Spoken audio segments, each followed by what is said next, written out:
உங்ககிட்ட நான் ஒரு கேள்வி கேட்குறேங்க. அந்த கேள்விக்கான பதிலை கமெண்டில் சொல்லிவிடுங்க. இதற்கான பதிலை இந்த வீடியோ லாஸ்ட்டில் சொல்கிறேன். இப்போ இந்த வீடியோவை பாஸ் பண்ணிவிட்டு நான் கேட்கக்கூடிய கேள்விக்கு நீங்கள் பதில் அப்படின்றத சொல்லிவிடுங்க.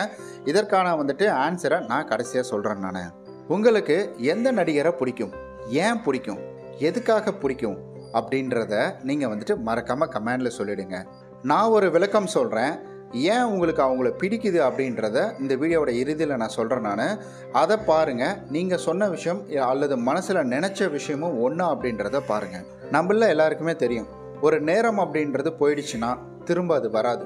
அதாவது இன்றைக்கு ஒரு மணி நேரம் நம்ம வேஸ்ட்டாக நம்ம அதை செலவு பண்ணிட்டோம் அப்படின்னா, அப்போ நிச்சயம் நம்மளுடைய வாழ்க்கையில் அந்த ஒரு மணி நேரம், அதாவது இங்கே 8ஆம் தேதி 10ஆம் மாதம் 2024 காலையில் ஒரு 5 மணிக்கு, இந்த ஒரு 5 மணிலேருந்து 6 மணி வரைக்கும் இந்த ஒரு மணி நேரத்தை நான் வேஸ்ட்டு பண்ணிட்டேன் அப்படின்னா, அப்போ நிச்சயம் இதே ஒரு மணி நேரம் அப்படின்றது இதே நிகழ்வுகளில் இதே மாதிரி இந்த இடத்துல பறக்குது, இல்லை இதே மாதிரி என்னுடைய சிந்தனைகளில் இந்த நேரம் அப்படின்றது எனக்கு கிடைக்கவே கிடைக்காது. குறிப்பாக சொல்லணும் அப்படின்னா 24 மணி நேரத்தில் நம்ம ஒரு 12 மணி நேரத்தை விட்டுறணும்.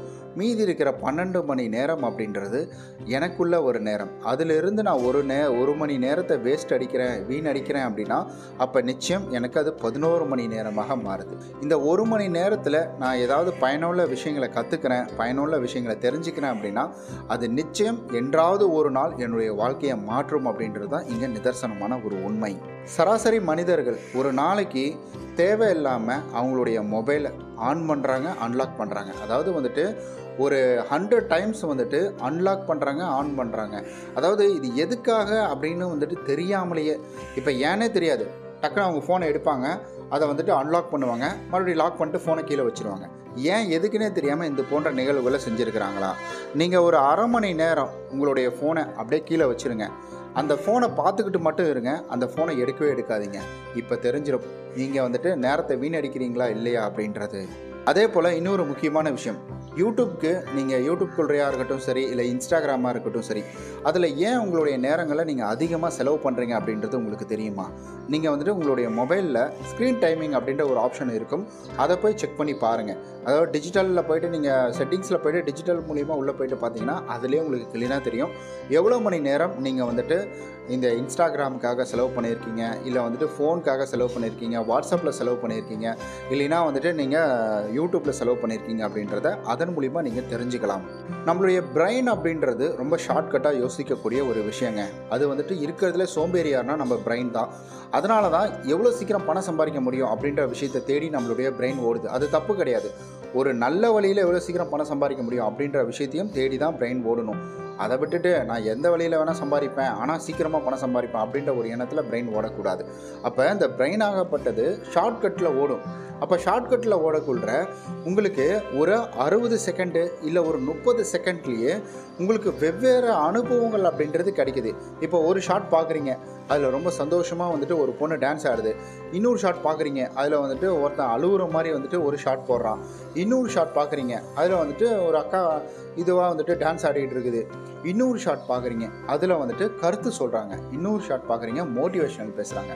இப்போ உங்களுக்கு ஒவ்வொரு 60 செகண்டுக்கும் 30 செகண்டுக்கும் வெவ்வேறு அனுபவங்கள் அப்படின்றது கிடைக்குது. அப்போ உங்களுடைய பிரெயின் என்ன செய்யும் அப்படின்னு கேட்டிங்கன்னா, அதை விட்டு வெளியில் வர உங்களை விடவே விடாது. நீங்கள் நல்லா சொல்லுங்களேன், நீங்கள் ஒரு ஷார்ட் வீடியோ பார்க்குறதுக்காக நீங்கள் உள்ளே வந்திருக்கலாம், ஆனால் ஒரு ஷார்ட் வீடியோவோட நீங்கள் நிறுத்துனீங்களா அப்படின்றத மட்டும் மனசாட்சி பிரகாரம் கமெண்ட் பண்ணிட்டு போயிடுங்க. ஸோ இதுதான் இந்த இடத்துல ரொம்ப ரொம்ப முக்கியமான ஒரு உண்மை அப்படின்னே சொல்லலாம். ஏன்னா நானே கூட ஒரு சில விஷயங்களை நான் செக் பண்ணுறதுக்காக யூடியூப்பில் போவேன், இன்ஸ்டாகிராமுக்குள்ளே மேக்ஸிமம் போக மாட்டேன். நான் அது எனக்கு தேவை, ஏதாவது போஸ்ட் போடுறேன், இல்லை யாராவது கேள்வி கேட்குறாங்க, அதுக்கு பதில் சொல்லணும்னா மட்டும்தான் அங்கே போவேன்.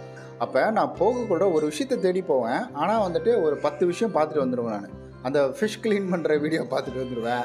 இல்லைன்னா அந்த மலை பிரதேசத்தில் இந்த ஐஸ்கிரீம் அந்த ஸ்னோவோட வீடியோ போடுவாங்க பார்த்தீங்களா, அதில் போய்ட்டு மீனை க்ளீன் பண்ணுறது, நல்லா ட்ரை ஃப்ரீஸான மீனை க்ளீன் பண்ணுறது, இந்த மாதிரி வீடியோ கூட அப்படியே தொடர்ந்து ஒரு 10 வீடியோ பார்த்துருவேன். நான் அதுக்கப்புறமா தான் யோசிப்பேன், ஐயோ தேவையில்லாமல் இந்த இடத்துல இவ்வளோ நேரம் வேஸ்ட் ஆகி போச்சு அப்படின்னு சொல்லிட்டு அப்புறம் வந்த விஷயம் என்னவோ அதை போய் பார்ப்பேன்.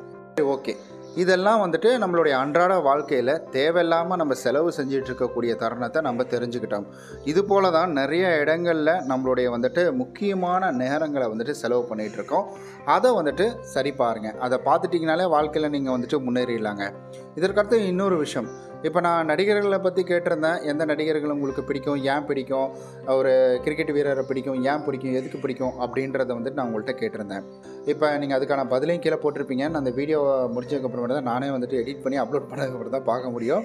ஸோ பதில் போட்டவங்க இதெல்லாம் கரெக்டாக அப்படின்றத பாருங்கள். எப்பா அவர் என்னமா வந்துட்டு சிக்ஸர் அடிக்கிறாரு, இந்த ஹீரோ என்னமா என்ட்ரி கொடுக்குறாரு, பயங்கரமாக வந்து ஃபைட் பண்ணுறாரு, பயங்கரமாக வந்து பஞ்ச் டயலாக் பேசுகிறாரு, பயங்கரமாக டயலாக் பேசுகிறாரு, பயங்கரமாக நடிக்கிறாருப்பா, அதனால் அவரை பிடிச்சிருக்குது. அவர் பயங்கரமாக கிரிக்கெட்டில் பார்த்தீங்கன்னா வந்துட்டு ஹெலிகாப்டர் ஷாட்லாம் அடிச்சாருன்னா ஸ்டேடியத்தை தாண்டி தான் பார்த்து போய் நிற்குது. இவன் போடுற பவுலிங்கு அப்படியே ஸ்டிக்கு பார்த்திங்கன்னா அப்படியே 2 உடையுது. இவன் செம்ம ஹீரோ மாதிரி இருக்கிறான், அவனே பிடிக்காமல் இருக்குமா? பார்க்க எவ்வளோ கெத்தாக இருக்கிறாரு, ஆள் பார்க்க நம்ம பக்கத்து வீட்டு பையன் மாதிரி இருக்கிறாரு, நமக்கு பிடிக்காதா? ரொம்ப சூப்பராக இருக்கிறாரு. இது போன்ற காரணங்களால் அவர் பாடி பில்டர், உடம்பை எப்படி வச்சிருக்கிறாரு தெரியுமா அப்படின்ற மாதிரி. அதுவே ஒரு சம்மந்தமே இல்லாத ஒரு நபரை காட்டி இவரை உங்களுக்கு பிடிக்குமா அப்படின்னு கேட்டால் நீங்கள் என்ன அந்த இடத்துல சொல்லி, யார் இவன், இவனை எதுக்கு நமக்கு பிடிக்கணும், இவன் யாருன்னே தெரில, இவன் எதுக்கு நான் வந்துட்டு லைக் பண்ணணும், இவன் ஆளையும் மண்டையும் பற்படா அந்த அப்படின்ற மாதிரி ஒரு வார்த்தைகளை, சாரி வீடியோவுக்காக தான் நான் இந்த மாதிரி சொன்னேன், மன்னிச்சுக்கோங்க. இந்த மாதிரி வந்துட்டு சொல்லி ஒரு உதாசனப்படுத்திட்டு நம்ம வந்துடுவோம். இப்போ நம்ம ஒரு ஹீரோ மாதிரி இருக்கிறோம் அப்படியா, இல்லை யாரோ ஒருத்தர் மாதிரி இருக்கிறோமா? நல்லா யோசிச்சு பாருங்களேன். நம்ம சுறுசுறுப்பாக நமக்கான வேலைகளை செய்கிறோமா, நம்ம அந்தந்த டைமில் நம்ம என்னென்ன செய்யணுமோ அது எல்லாத்தையும் நம்ம செய்கிறோமா, இல்லை நம்ம வந்துட்டு எதையுமே செய்யாமல் அப்படியே யாரோ ஒரு மனிதர் நம்ம முதல்ல காமிச்ச மாதிரி நோஞ்சா மாதிரியோ, இல்லை வந்துட்டு இதுவாக இருக்கிற மாதிரியோ, கொஞ்சம் சுறுசுறுப்பாக இல்லாத மாதிரியோ, அந்த மாதிரி வந்துட்டு நோஞ்சா மாதிரி இருந்தால் உங்களுக்கு வந்துட்டு பிடிக்குமா? உங்களுக்கே முதல்ல உங்களை பிடிக்கணும். நான் கெத்தாக இருக்கிறேன், ஜிம்முக்கு போகிறேன், ஃபிட்டாக இருக்கிறேன், அதை விட வந்துட்டு நான் சுறுசுறுப்பாக இருக்கேன், என் வேலையை பார்க்குறேன், எனக்கு கரெக்டாக என்னுடைய நேரங்களை கரெக்டாக நான் செலவு பண்ணுறேன், என் ஃபேமிலி கூட வந்துட்டு டைம் ஸ்பெண்ட் பண்ணுறேன், நான் பணம் சம்பாதிக்க வேண்டிய நேரத்தில் பணம் சம்பாதிக்கிறேன், நான் படிக்க வேண்டிய நேரத்தில் படிச்சுட்டேன், நான் ஃப்ரெண்டு கூட ஜாலியாக இருக்கிற நேரத்தில் ஜாலியாக இருக்கிறேன், நான் வெளியில் போய் வந்துட்டு ப்ளே பண்ணுற நேரத்தில் ப்ளே பண்ணுறேன், சினிமாவுக்கு போகிற நேரத்தில் சினிமாவுக்கு போகிறேன். இது மாதிரி வந்துட்டு நீங்கள் பண்ணுறீங்களா? எதை நீங்கள் பண்ணுறீங்க கரெக்டாக சொல்லுங்கள். இப்போ இந்த மாதிரி இருக்கிற பர்சனாக தான் நமக்கு பிடிக்கும். அப்போ மற்றவங்களுக்கு எப்படி நம்மளை பிடிக்கும்? ஸோ இதை நீங்கள் தயவு செஞ்சு வந்துட்டு மனசில் வச்சுக்கணும்.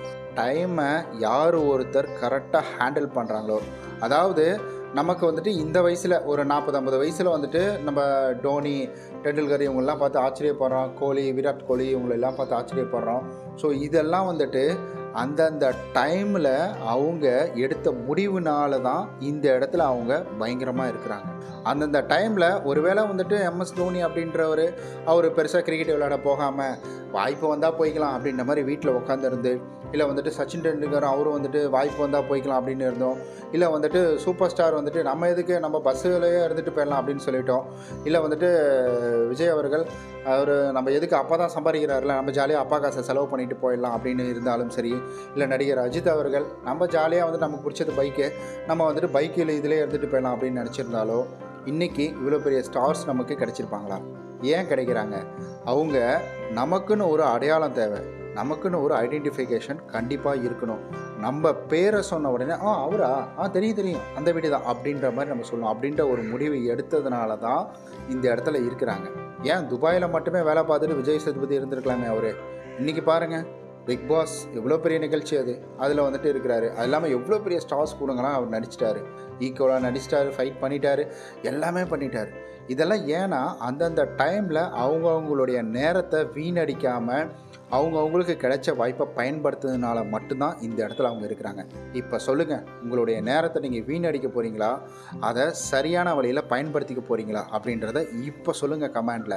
இதுக்கு முன்னாடி நீங்கள் என்ன மெசேஜ் போட்டிருந்தாலும் சரி, அதுக்கு கீழேயே மெசேஜ் போடுங்க, எந்த தவறும் கிடையாது. அதை எடிட் பண்ணி போடாதீங்க, அதுக்கு கீழேயே போட்டிங்கன்னா இன்னும் கொஞ்சம் எனக்கு ஹாப்பியாக இருக்கும். ஸோ நான் பேசின விஷயத்தினால நீங்கள் இந்த ஒரு முடிவு எடுத்திருக்கீங்க அப்படின்றத நினச்சி. ஓகே நண்பர்களே, ஸோ இந்த வீடியோ உங்களுக்கு நல்ல ஒரு பயனுள்ளதாக இருந்திருக்கும் அப்படின்னு நம்புகிறேன். நம்ம நாளைக்கு இது போன்ற நல்ல ஒரு மோட்டிவேஷனல் வீடியோவில் சந்திக்கலாம்.